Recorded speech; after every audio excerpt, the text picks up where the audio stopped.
পাতাল লোক হচ্ছে একটি ক্রাইম থ্রিলার জনরার ওয়েব সিরিজ। এই সিরিজে হাতিরামকে শুধুমাত্র অপরাধীর সাথে ফাইট করতে হয় এমন না, তাকে সমাজের সাথেও ফাইট করতে হয়। সমাজের করাপশন, সিস্টেমের ভুলগুলোর সাথেও সে ফাইট করে। কিন্তু হাতিরামের সবচেয়ে বড় যুদ্ধটা কিন্তু তার নিজের সাথে। সে একজন ফ্রাস্ট্রেটেড পুলিশ অফিসার। সে সিস্টেমে চেঞ্জ আনতে চায় কিন্তু পারে না।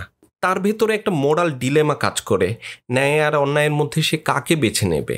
এই ইন্টারনাল কনফ্লিক্টটা তার চরিত্রকে আরও হিউম্যান করে তোলে।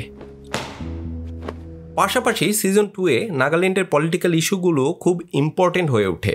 লোকাল পলিটিক্স, ইনসার্জেন্সি, এগুলো গল্পের কনফ্লিক্টকে আরও অন্য লেভেলে নিয়ে যায়। ন্যাশনাল ইন্টারেস্ট আর লোকাল পলিটিক্সের মধ্যে একটা টেনশন তৈরি হয়, যেটা গল্পের গতিপথকে চেঞ্জ করে দেয়।